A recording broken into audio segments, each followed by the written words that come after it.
Utereta ute wa musore we? Ese ubikora mu buryo bwa nyabwo? Ese ntabwo uhora urya indobo za buri munsi? Ni kenshi usanga umusore akubwira ko yabuze umukunzi kandi mu by'ukuri ntacyo abuze, ahubwo ari uko atazi inzira abandi banyuramo ngo babashe kwigarurira imitima y'abakobwa. Aka kanya ngiye kubereka ingingo 10 umusore azitondera igihe ahuye n'umukobwa bwa mbere kandi akaba yifuza kumutereta. Dore ikintu cya mbere umusore ashobora gukora: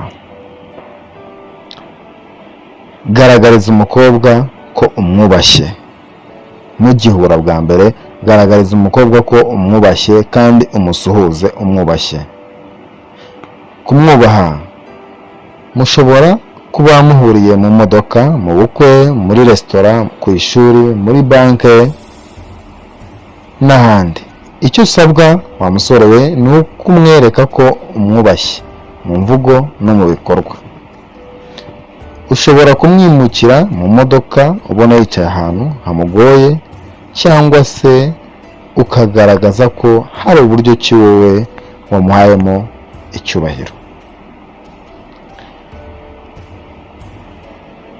Dore icya kabiri: kumuvugisha utuje.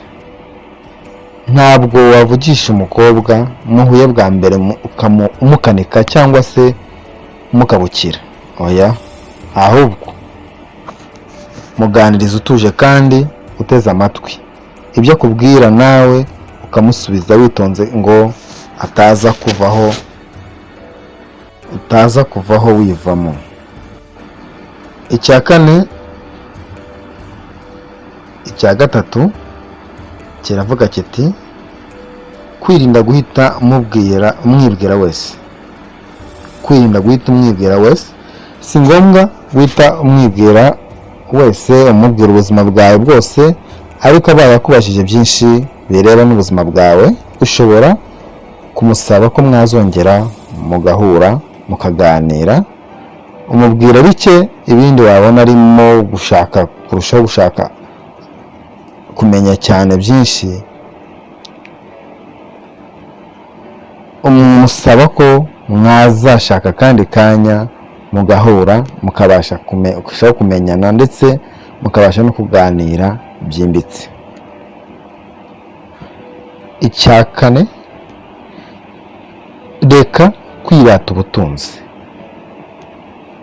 Ushobora kuba ufite ubwo butunzi, ariko si ngombwa guhita utangira umwiyemeraho umugaragaza ko ufite amafaranga menshi cyane, uvuga ngo imodoka yanjye, inzu yanjye, amafaranga, business, mbese akumva ko uri bikabyo cyane.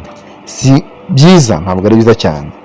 Kandi nubwo ari ngombwa ko ahita amenya ko ufite imodoka, ahubwo abimenya nyuma utigeze ubimubwira, cyangwa se mugiye gutandukana ukamusaba kumwigiza imbere aho atabasha kugera. Mugiye gutandukana ashobora kumusaba se nshobora kubigiza imbere. Icyo gihe nibwo arushaho kugukunda. Icya gatanu kiravuga kiti: irinde kumuha impano ako kanya, gutangira guhita umuha impano. Kirazira ku munsi wa mbere guhita utaha umukobwa impano. Ese ubwirwa n'iki ko ibyo umuhaye abikunda? Kabone nubwo waba ufite akantu akakagusaba, burya ushobora kumubwira uti: wakihangana se nkazakaguha ejo, cyangwa se reka nzakugurire agashya kurushaka. Mbese utuntu umureshya mukazongera guhura vuba. Twagiye ku cya gatandatu: kwirinda kugaragaza ko uri kumugaya. Kwirinda kumugaya. Ushobora gusanga nta bintu byinshi azi cyangwa se atamenyereye umujyi. Rero nutangira kumwereka ko ari umunyacyaro, mbese ko umurenze mu bumenyi cyangwa se hari inenge runaka umubona ukabona utangiye kuyimugayaho cyangwa se umurusha amashuri, uzamenya ko byose ubyishe, uzamenye ko byose ubyishe. Ntabwo ari byiza gutangira kugaya umukobwa, ahubwo umwereka ko hari ukuntu arenzeho gake, nabwo wirinda gukabya. Reka dukomeze ku cya karindwi, kirabisobanura neza. Icya karindwi gisobanura kiti uburyo ki gushima ubwiza bwe. Nubwo ari ngombwa ariko irinde gukabya, irinde gukabya gushima ubwiza bw'umukobwa.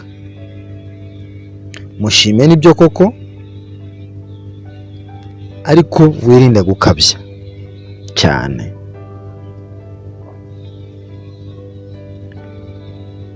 Gutera imitoma ntabwo ari ugushyiramo ibikabyo birenze cyane.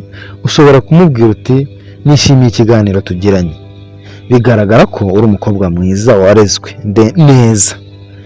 Biba bihagije, kuko si byiza cyangwa se ngombwa guhita umubwira ngo urasa neza, urasa n'inyenyeri, urasa n'ururabyo, uraseka amasaro agaseseka, cyangwa se kumubwira imvugo zizimije rimwe na rimwe atanazi, nka wenda uri ururabyo, uri igisupusupu, uri icyuki, uri icyuma, uri igisukari, majyane, ibintu nk'ibyo. Hari n'ubu umva atanabinezerewe amagambo nk'ayo y'ibikabyo. Reka tujye ku cya munani. Icya munani ni iki ngiki: hari ibyo atagomba guhita abona, hari ibyo umukobwa atagomba guhita abona. Abakobwa bose ntabwo bakunda abasore banywa itabi. Niba urinywa muri ako kanya, wihangane uze kugatumura mumaze gutandukana cyangwa se maze kugera mu rugo. Irinde guhutaza abandi cyangwa kuboka inabi. Ikindi kinakomeye, uzirinde cyangwa se wirinde kumujyana mu biganiro biganisha ku mibonano mpuzabitsina. Icya cyenda kiravuga kiti ibuka kwaka akanimero ka telefone.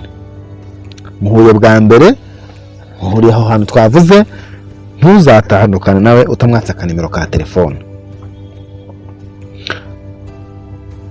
Niba ubona mu gihe mutandukanye cyangwa se mugiye gutandukana, ibuka kumusaba akanimero ka telefone ye, ndetse unamwereke ko ushishikajwe no kumenya icyerekezo cy'aho atuye. Icyo cyari icya cyenda. Icya cumi aricyo dusohorezaho, utugambo tw'ubwenge two kumusezeraho. Ibuka utugambo tw'ubwenge two kumusezeraho. Ushobora kumubwira utugambo dutuma nawe ataha gutekerezaho, ndetse anabona ko wifuza ko mwazongera guhura vuba. Mubwira uti imvura nigwa igasubira, imvura nigwa igasubira, umwanzi w'igihe ni amasaha. Byari byiza, ariko bizaba akarusho duhuye ubutaha. Murakoze. Ibyo byari ibintu 10 wa musore ushobora gukoresha ugatereta umukobwa muhuye bwa mbere, akakwemerera, akagwamo, ndetse bikanakomera cyane kubera inshuti ikomeye. Murakoze cyane. Mukomeze mukora subscribe, likes na share.